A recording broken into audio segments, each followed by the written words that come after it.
Hello everyone, welcome back. आज हम ये एक इनफाइनाइट सीरीज़ का एक टेस्ट होता है, उसका प्रूफ डिस्कस करेंगे। तो देखते हैं हम डी एल्बर्ट्स रेशियो टेस्ट का प्रूफ, है ना। तो इसके सबसे पहले हम स्टेटमेंट देखेंगे।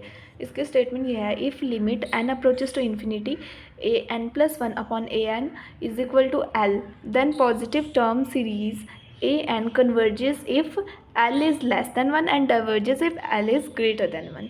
यानी कि अगर हमारे पास कुछ ऐसी सीरीज़ गिवन होगी और ये पॉजिटिव टर्म की होनी चाहिए, तो ये जब हमारा एल ये इसकी लिमिट है वो लेस देन वन होगी तब ये कन्वर्ज करेगा, और जब ये ग्रेटर देन वन होगी तो ये डाइवर्ज करेगा। ठीक है, तो ये इसकी स्टेटमेंट है।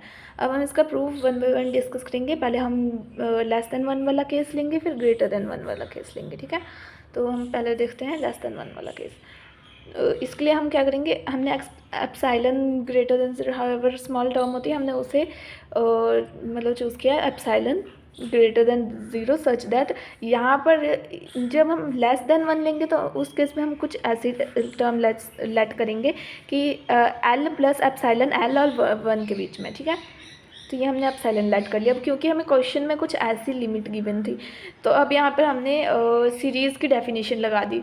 There for given epsilon greater than zero, वो ऊपर था, there exist a positive integer M such that. यहाँ पर हमने ये कैसे लिख दिया, अगर हम डेफिनेशन लगाएंगे तो इसका मतलब कुछ ऐसा होगा ना, ए n plus one upon a N, इसका मॉडुलस जो होगा वो इसमें माइनस एल भी आ जाएगा, है ना। माइनस में हम लिमिट भी लेते हैं, तो इसकी लिमिट एल है तो माइनस एल।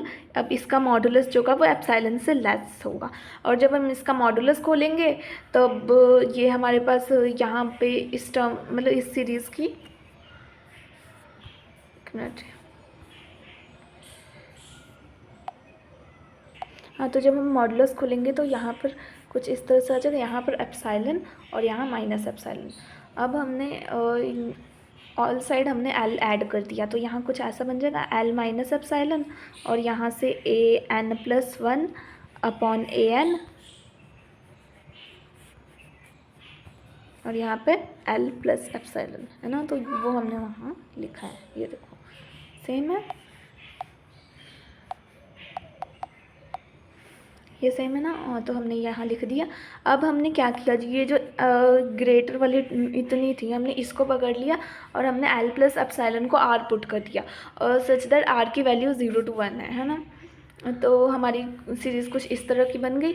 अब हमने एन को चेंज करना है, मतलब हमने एन को चेंज कर दिया, n minus one, n minus two and so on up to m तक। यहाँ पे हम कुछ इस तरह से लगेंगे, यहाँ देखो हमें गिवन है n is greater than m, तो हमने टर्म्स कुछ ऐसी लेनी है जो m से स्मॉल हो, ग्रेटर हो, सॉरी m से ग्रेटर हो, कुछ ऐसे टर्म लेनी है। वो कौन कौन सी होगी, मतलब जो n से बड़ी हो और सॉरी मतलब n जो है हमारा वो m से ग्रेटर है ना। तो हमने कुछ ऐसी टर्म्स लेनी है जो m से हमारी बड़ी हो, है ना। तो m से बड़ी हो तो वो किस तरह की होगी, m हो जाएगी, इसमें m प्लस वन आ जाएगा, और एंड सोन मतलब सारी टर्म्स आ जाएंगी। n नहीं आएगा, n से मतलब छोटी वाली आ जाएगी सारी, n minus one, n minus two, n minus three and so on, ये सारी टर्म्स आ जाएंगी इसमें।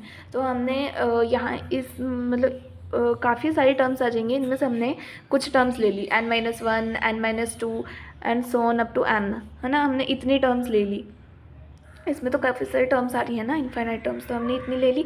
और हमने n से यहाँ जो हमारा n था उसको हमने इन सब से चेंज कर दिया। यहाँ पर जो हमारा है,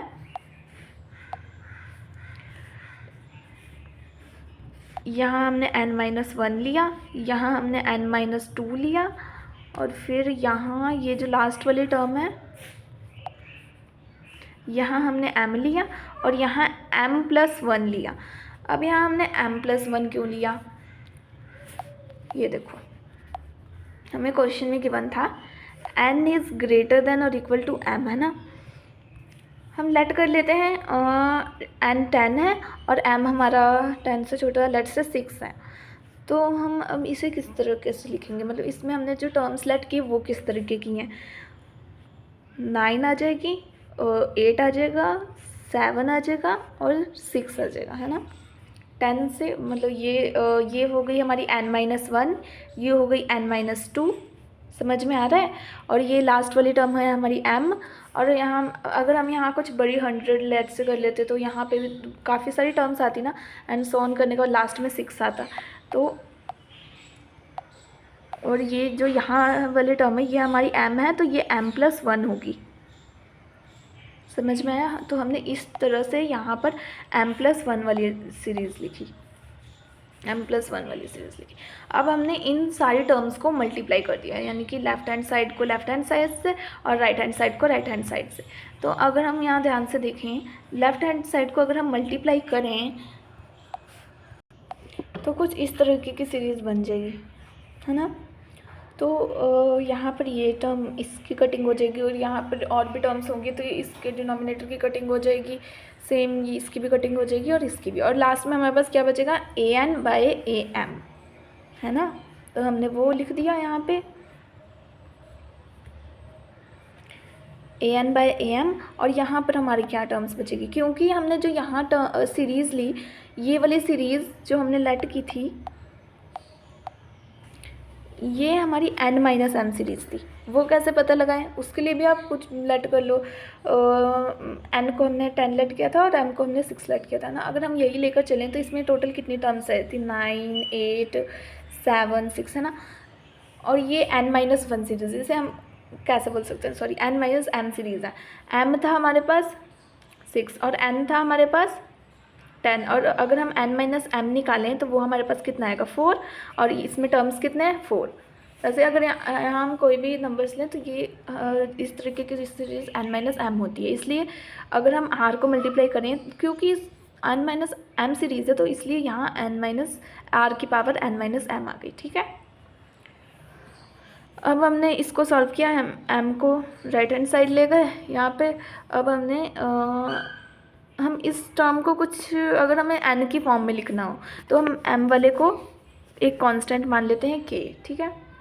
तो an is less then k r⁻n, ठीक है, for all n is greater then और इक्वल टू m, वेयर जो हमारा k है वो am/r⁻m जो है वो ग्रेटर देन 0 है, कि पॉजिटिव टर्म है, am/r⁻m, ठीक है। अगर हम ध्यान से देखें तो ये, अगर हम इसका सबमिशन ले तो ये एक जीपी सीरीज़ बन जाएगी जिसका कॉमन रेशो r होगा, और हमने ऊपर लिखा हुआ था कि r की वैल्यू 0 to 1 है।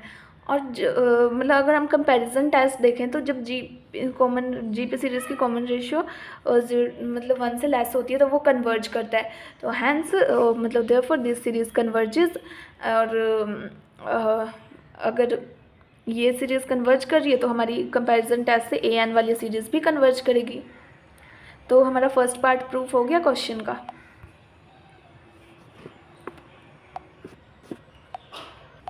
ये कि converges if l is less than 1। अब हम सेकंड पार्ट लेकर चलेंगे, diverges if l is greater than 1, ठीक है।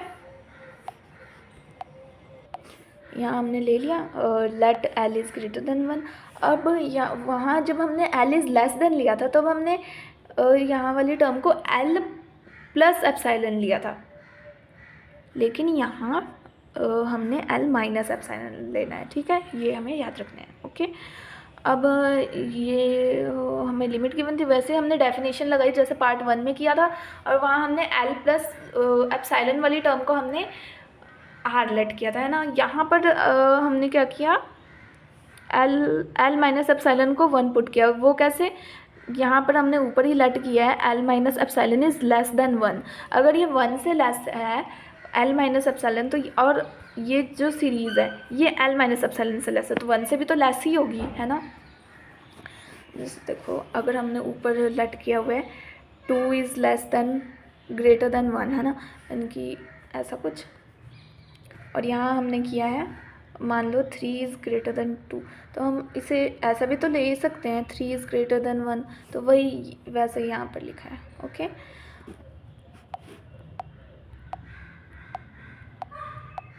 हाँ, तो अब हम इस टर्म को राइट हैंड साइड ले गए an वाली टर्म को, तो हमारे पास कुछ इस तरह की सीरीज़ बन गई। और अगर हम ध्यान से देखें तो ये मोनोटोनिकली इंक्रीजिंग सीक्वेंस की डेफिनेशन को सेटिस्फाई कर रहा है। an+1 वाली टर्म जो है वो an से बड़ी है ना। तो यहाँ हमने लाइन लिख दी, sequence an is increasing sequence so that an does not tend to 0। अब क्योंकि ये इंक्रीजिंग है और हमें क्वेश्चन में गिवन है कि an जो है ये पॉजिटिव टर्म सीरीज़ है, तो पॉजिटिव टर्म सीरीज़ जब इंक्रीज़ करेगी, लेट्स से 1 2 3, तब तो ये मतलब 0 को कन्वर्ज करेगी ही नहीं, है ना। तो वही लाइन यहाँ लिखी हुई है, an hence the series an does not converge, नहीं कन्वर्ज नहीं करेगी तो ये डाइवर्ज करेगी, हैंस प्रूव्ड। तो हमने क्वेश्चन में ये भी प्रूव करा दिया कि ये जब l लेस देन 1 होगा तो ये डाइवर्ज करेगा, और ग्रेटर देन लेस देन 1 होगा तो ये कन्वर्ज करेगा, और जब l जो है हमारा ग्रेटर देन 1 होगा तो ये सीरीज़ डाइवर्ज करेगी। Thank you.